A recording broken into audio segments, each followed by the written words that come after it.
It's the end of the night.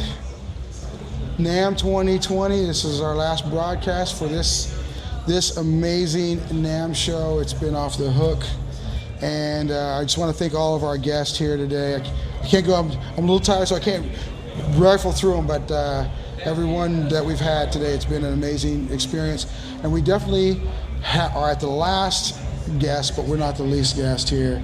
So I've got a great friend, a historian about music and music gear, Mr. Greg De Lorto, and his wife Sharon De Lorto to my right. He is driving a very important project to share the history of, really, I would say guitar. I know guitar's been around a lot longer, but Orville Gibson pretty much kicked everything into full gear for us. Rock and roll would not be rock and roll without him. And speaking of rock and roll, we got this lovely lady here, Teresa Topaz, and new best friend, right? High five on that. There we go. Rock and roll, that is what we're talking about here. So, Greg, we had you on last year, and you got a chance to hang out with Mr. Floro. So, you brought in this beautiful guitar last year that was a celebration of Orville. Now you're doing a history project, and you guys have a booth downstairs. And if you guys are watching this at the show, check it out. What's the booth number for It's 4601. All right. Tell us a bit about the booth and what you're hoping to accomplish here at the NAMM show. Well, Sharon's probably the expert on this, but basically we were able to get a large cardboard image of Orville H. Gibson, an authorized picture, and we have it in the booth as tribute, and we brought that guitar that we were talking about just a minute ago, that Sweet 16, that's a tribute to Orville H. Gibson. So that guitar is on display, as well as the... priceless guitar, by the way. It is. You left it by itself? I got people down there, you don't know, man. It's might being not watched. be there with you. I'm joking. Well, you know, that cardboard cutout of Orville, he is 6 feet tall, and he's wearing a theater costume that he wore when he produced, directed, and choreographed a major production. They said it was an elephant of a production back then. And I'm going to use that. This has been an elephant of a production. Yeah. And so, you know, he's got the striped pants and the plaid jacket, and, you know, the oversized bow tie. I had the picture somewhere. So people can come down and take their picture with him, you know, do a selfie or take photos with him. And our goal really is to keep Orville alive within the music community. And what better central location in the music community is there than NAMM? Exactly. This is it. This is the place. And it all kind of emanates out from here with gear and soul and spirit and passion. I keep having so many passionate people that have graced the stage today, so that's awesome. And you know, it's all about the legacy. You know, it's C.F. Martin. You know, that legacy is is unparalleled as far as how much it has been told, how much we understand, and you know, we love the man and his family for all these generations. Orville didn't have that.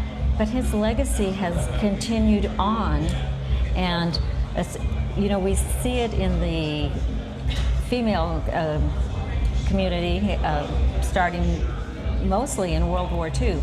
There have always been female singers and, you know, performers. Yeah. But World War II really kicked, you know, women in high gear, and Teresa really is the embodiment of Orville's legacy because she's a tech. That would be the first thing close to Orville's She knows her gear. She called out the microphones when we were putting on. Yeah. She's like, that's it. I don't even know what the microphone is. I'm the CEO of the company. So I know they're made by a certain company. I won't name names. We're not trying to push one or the other. But yeah, that's very cool. It's important to know your gear. That's right. that raises a question. Let me just answer. When I first met Teresa, we were selling at the Heritage Guitar booth about 5 years ago, and we had a beautiful H157 quilted blue burst with ebony fingerboard and gold hardware. And Teresa was looking at it. I asked her, you know, can I help you? A question. And she goes, that's a beautiful blue burst quilted maple H157 with ebony fingerboard on it. And I instantly knew this person knew the instruments. So we got to know each other, and we got a guitar for her, let her play one, and she fell in love with it. And then we started talking the history, but that's where it went from there. But it is, she's singer, songwriter, guitarist, and tech.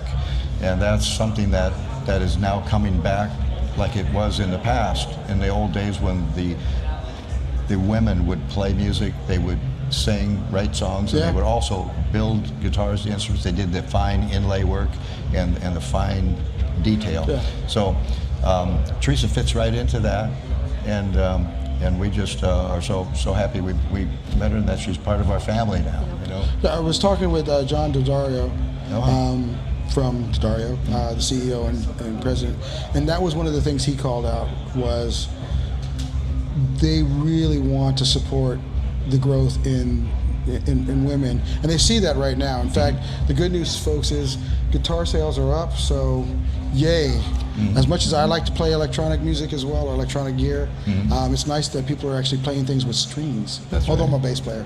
So, so you know, I'm going to ask you a question, Teresa. When you met Greg and Sharon, and you see the passion for this legacy of Orville Gibson, what were your thoughts, and did you immediately go, I got to get involved in that? I think it's wonderful because the amount of music is passion. Yes. If you don't have passion, you cannot portray what comes from the heart and what from the mind.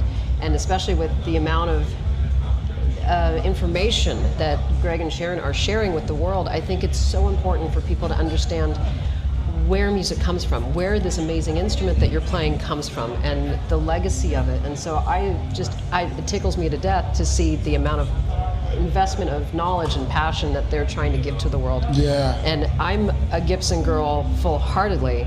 I remember the first time I ever heard a 1959 Les Paul, and Jimmy Page played it. I was 6 years old. It wasn't the guitar, it was that tone, that specific tone that I was after. And it wasn't until At 6 years old? 6 years old. Wow. And I knew from the beginning I was going to be a musician. There was no plan B, but it was specifically a Gibson that I was after. And when I finally got a hold of that tone, I literally started crying because it meant so much to me. It's my voice. Literally. Yes. So I think it's so important to bring that to the world, and what they're doing, it's wonderful. So, Greg, Sharon, tell me a bit about the role that you see with Teresa in spreading that legacy. We talked about women and the growth of the women market with guitar playing and other instruments, drummers. You know, you've got the Sheila E's out there doing percussion and leading the charge. I know tonight they're celebrating Tal Welkenfield and a bunch of other amazing ladies in the music industry. What was it that you said, okay, we've got to work with Teresa? Well, we have the awesome benefit of knowing several players that are top players, and some of them are actually women, and they play like you can't believe, and that struck us, especially me, having someone that is so awesome as a player, and there's several of them. The list goes on. As a matter of fact, there was a list of 50 of them not too long ago. Yeah. But we've gotten to know several of them, and some of them are very close friends. And that passion that they have, that they can bring to the world in a different way than we've seen in the past, was one part of it. The other part of it was their knowledge of the instrument and the technical ability they have in setting up their own guitars, hearing the difference in the pickups. For example, Teresa's using a special pickup now that was made for her on her Les Paul.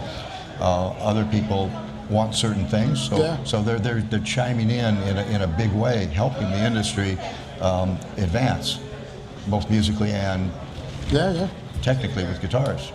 So that was, I think, my main takeaway.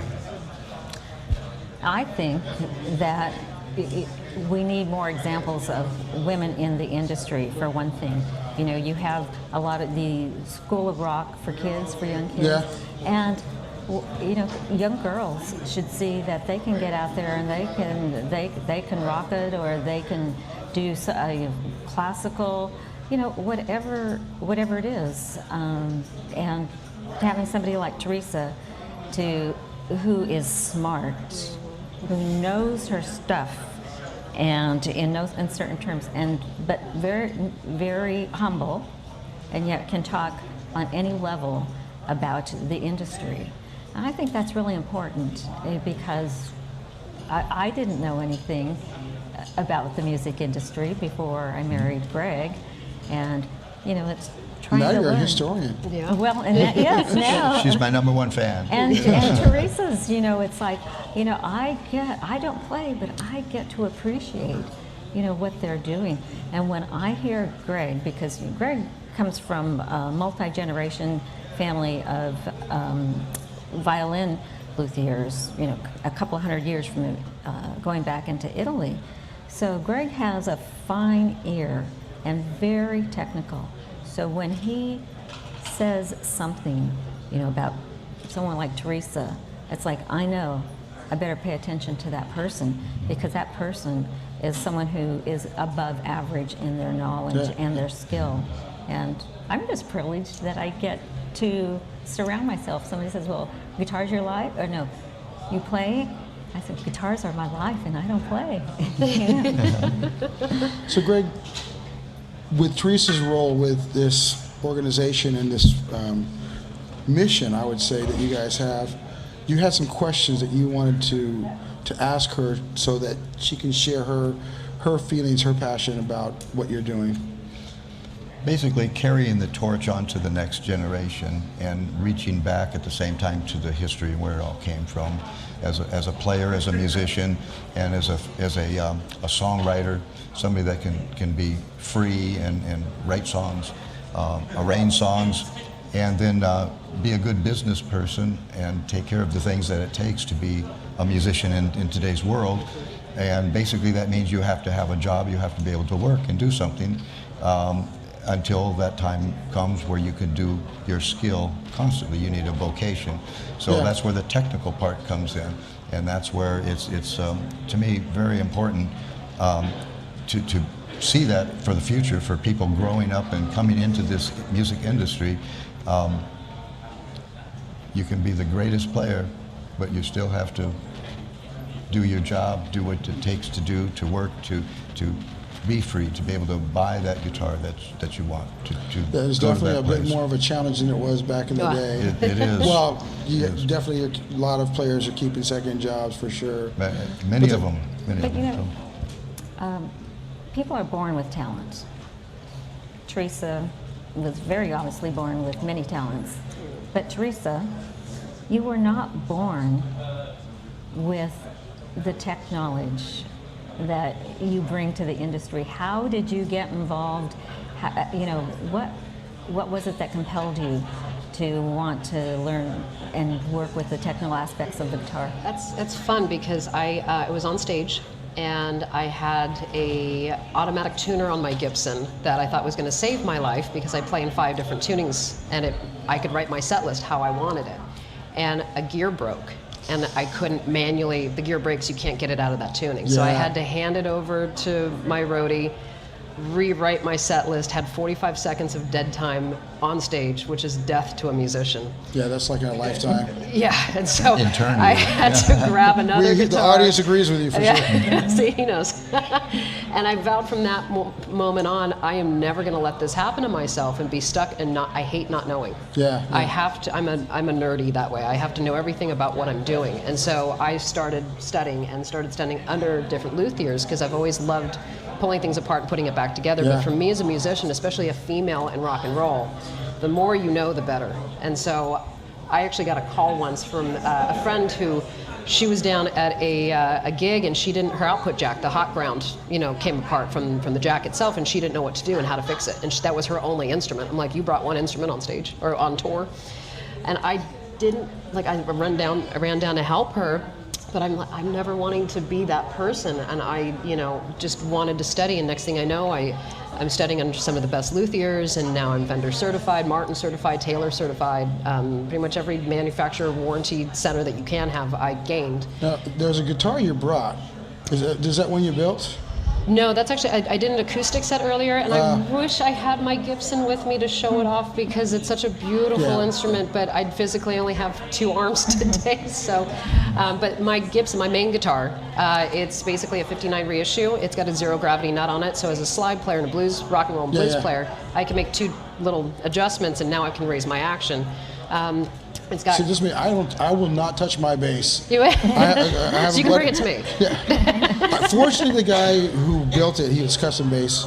He's in my, he's not that far away. I let him do it because I won't do it, but I admire that because that's, I think, do it yourself in this industry is going to be key. It's important as Very important. If you talk to a professional race car driver, they know how to set up their car, right? You have to, for me, the more I know, the better, and the more professional a player I am, the more in sync with that instrument I am. My pickups were actually made by another very strong woman in this industry, MJ, who runs the custom shop at Seymour Duncan. Oh wow! Yeah. And Seymour Duncan is run by a woman actually. Right. Yeah. So a lot of powerhouses working for them, but she listened to me and my style of music and actually custom made those pickups specifically for me. And then the cherry on the cake is she actually engraved my name, so it literally says in the neck, Teresa, and then Topaz in the bridge. I put the only thing the original on that guitar is the wood and the frets. So everything else I've custom made specifically for my playing style. But as a musician, and Greg, can share this because he sets up every single instrument that he touches. You respect the instrument, and you know when something's off. If there's a balance between action height and where you get resonance out of it, and if you go too high, you lose it. If you go too low.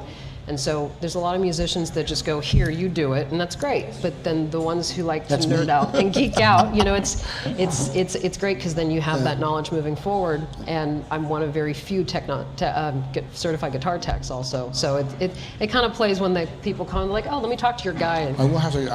I've got other guitars that's not made by him that I'd be into him. So we're going to be closing out now as the show closes. I want to thank everybody for watching and chiming in online. We'll have all this other fun stuff on YouTube and all the other socials that you all know and love from us. One last thought, guys. What would you like to share with the viewing audience? Well, first, I'd just like to thank our co-partner in our booth, which is Zither Guitar Stands. And if you're a guitarist or you play bass, violin, ukulele, saxophone, you have to come down and see those amazing stands. They are California earthquake safe. Awesome. That's good to know here in this part of the world. So. That's right. I wholeheartedly agree. I was against it at first when I first saw it because I didn't want my expensive guitars on a stand that tall. It looked like it wasn't safe. Half size. But she convinced me, and now that's all we have. Yeah. And we use them, and I believe in them. I have a guitar in it at all times. Awesome. Teresa Topaz. Rock and roll and blues, and she has a CD that I absolutely love. It's called Whiskey Kind of Girl. And it's my love song to whiskey. It's great. So people need to go, online and buy it, or it's actually sold like in Whole Foods. It's sold Whole Foods. I'm one of the very few independent artists that actually got it into Barnes & Noble and Whole Foods. Awesome. But it's on every major platform. So, but new music to come very shortly. So. Well, great. I really appreciate you guys taking the time. Like I said, thank you. This is the last interview of 2020 NAMM. I almost said 2019. I'm still doing that. I know, right? And again, last but not least, Greg, Sharon, and Teresa. Thank you very much. Thank you so much. Appreciate you folks. And go down if you're here, check out the booth. Florentino, EnterTalk, The Changing Stage. We'll see you next time. We're out.